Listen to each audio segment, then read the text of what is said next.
Hello guys and welcome to a new video, and I have to start by saying I never expected my previous video, which was on Ichigo's ancestor, to actually do that well. Almost 100,000 views in less than a week. That is just exceptional. And because that video did so well, I gained almost 2,000 subscribers in less than 2 days. I never pictured that happening even in 2 or 3 years. That amount of growth is just shocking to me. Thank you to all the 2,000 plus people who subscribed to me in the past 3 days. I wanna just welcome you to the channel. I do Bleach content. You might not like my content most of the time, but once in a while I come with a banger like I did the other day. Anyways, the response to that video was mostly positive. A few negatives here and there, but mostly positive. And most of you guys wanted me to explore more on these 5 ancestors. And so today's video is sort of a follow-up or an expansion of the previous video, because in the previous video, most of you guys were actually doubting that the Shiba ancestor was just that powerful. And I have to say, he is powerful. And today I'm gonna show you not only him, but just how powerful the other 4 ancestors actually are. As I said in that video, I believe that no one in the current Bleach World, not Yuha, not Ichigo, could actually beat the Shiba ancestor. And I'm gonna go even further to say that no one in the current Bleach World, these characters that we know, can actually beat any of the other 4 ancestors, because these people were just so powerful, as you will see in today's video. But most importantly, the point of this video is just to prove that the Shiba ancestor is actually a monster. And I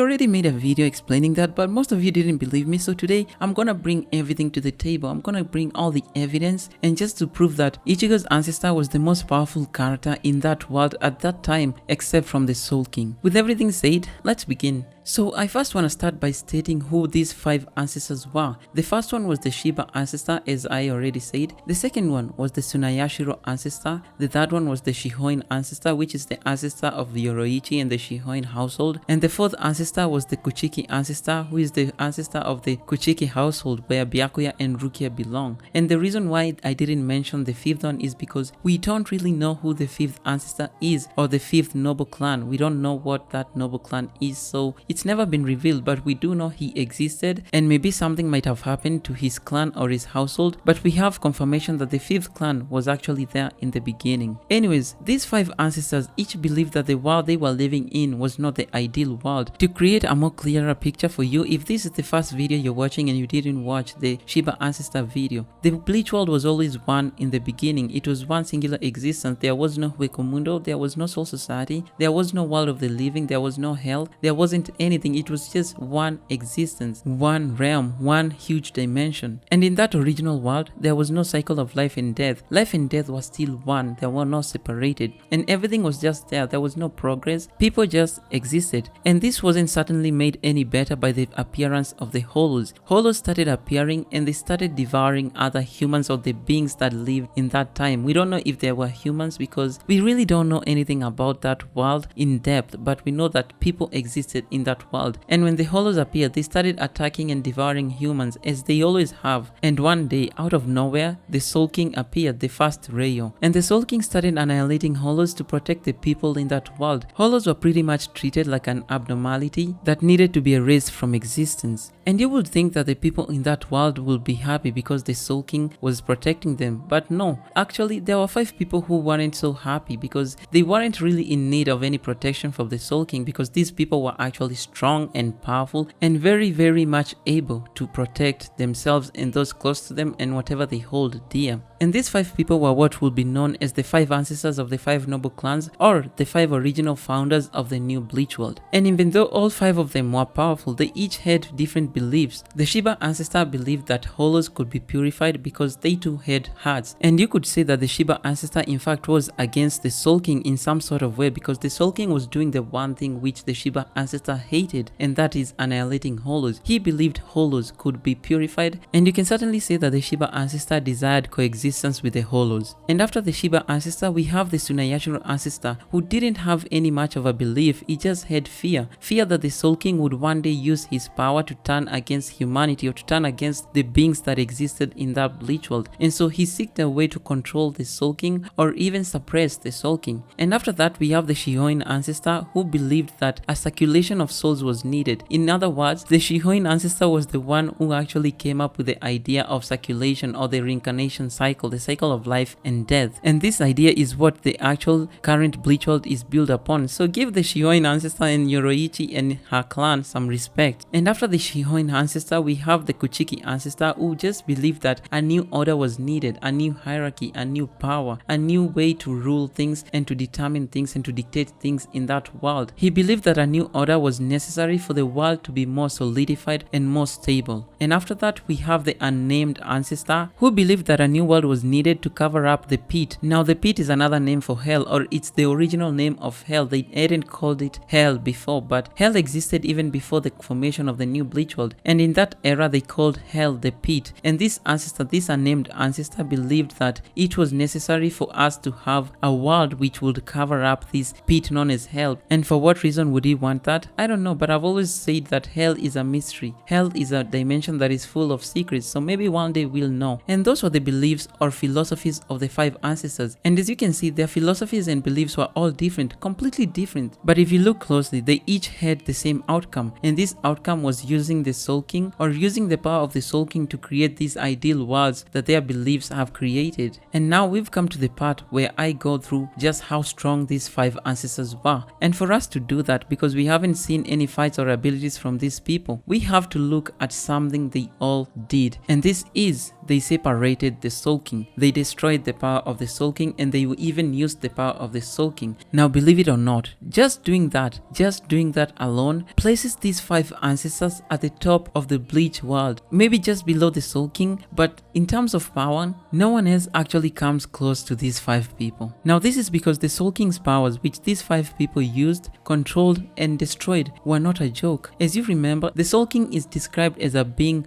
close to omnipotence and omniscience, and his powers are described as the powers that transcend everything. They transcend time, they transcend space, they transcend death, they transcend life, they transcend any law of physics, any understanding of the universe. In other words, and to put it simple for those who might not understand, the Soul King's powers are very well boundless in nature. They have no limits. And even after that, these 5 ancestors were able to control that power. They were able to divide that power and to destroy it. Now, if you're a big Bleach fan, you've seen around people asking, how powerful is Prime Soul King? Can who beat Prime Soul King? As far as we know, Prime Soul King is the most powerful character in Bleach by far and miles beyond. And these 5 ancestors were able to control that power. Now let me bring you back to the 1000-year Blood War arc, when Yuha had absorbed a very much weakened Soul King. And after doing that, Yuha remarks that this is what it feels like to have excess of power. And that was not even the real Soul King's powers. That was like Soul King toned down like 200-300%. He was nowhere near as powerful as he was in his prime. And Yuha, with that power, was able to lift the Vandenreich and put it in the Soul King's palace, and he was able to remake everything. And with that power, he was gonna destroy the Bleach universe. And not only destroy it, but he was gonna remake it as it used to be. Keep in mind, please just remember, before you go into the comments commenting, just remember that this was not the real Soul King's powers. This was the Soul King weakened by almost 75%, because we know he lost a majority of his power when the 5 ancestors divided it. So this was not the complete power of the Soul King. And Yuha was able to do all those crazy things with just that small amount of power. Now just use your mind, use your brain. You have a brain, just think. How much more would the 5 ancestors have to be to control the Prime Soul King's powers and use them to create the new Bleach World? Because it's verbatim stated that they used the powers of the Soul King, the powers of the Almighty, to create the Bleach universe. And after that, they gutted the Soul King, divided him, divided his powers, and discarded it. These were the 5 ancestors. Can you even imagine how strong they are?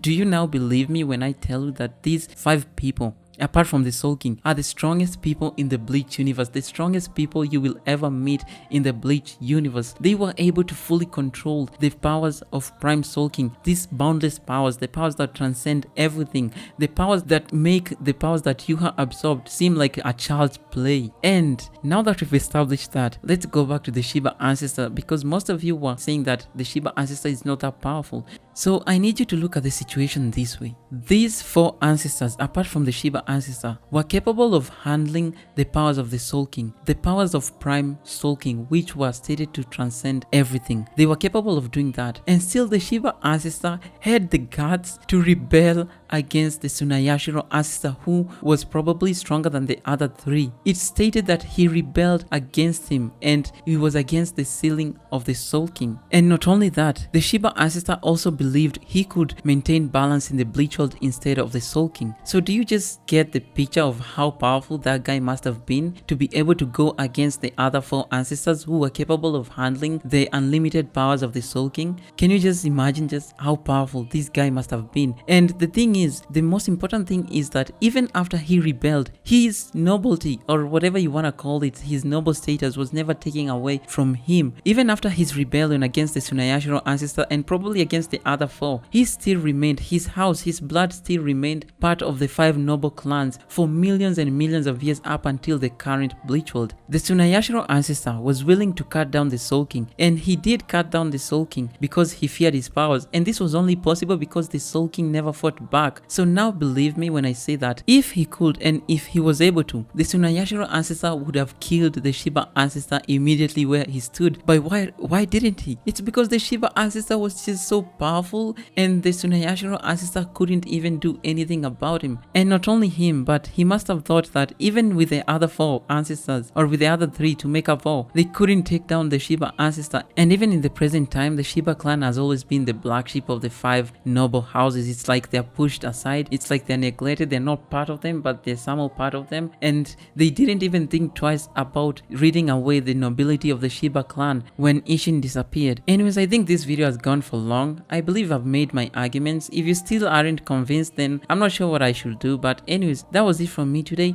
I hope you enjoyed the video or the little information you learned from this video. We don't know much about these guys. It's like 2 pages of information just about these guys, and I have to make everything from that, but I believe I made every point possible, and I didn't really add anything except my own judgment on the situation. So anyways, like the video, subscribe to the channel, share it, and I'll see you in the next one. Cheers.